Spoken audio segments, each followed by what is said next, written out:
Hello, I'm CJ. This is a quick video to show how to insert individual faces in Blender. In this tutorial, I will use a plan, so we can go to Add, Merge, and add a plan here.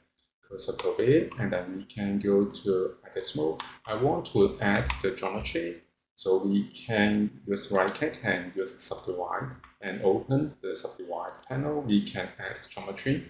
For example, I add to 4 in number of cuts. Next, make sure that we select the face selection, and then I press A to select all the faces. And then we can press I to insert all the faces.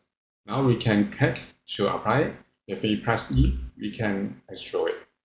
I go back, I press Ctrl Z to go back. Make sure that we select all the faces. I press A again, and then we can press I, and move the cursor. We can insert individual faces. So click to apply it, and then we can press E to extrude it. So this is how we can insert individual faces in Blender. Thank you for watching this video. Hope this helped. Please subscribe to this channel. More video will be shared with you. I'm CJ. See you in the next video.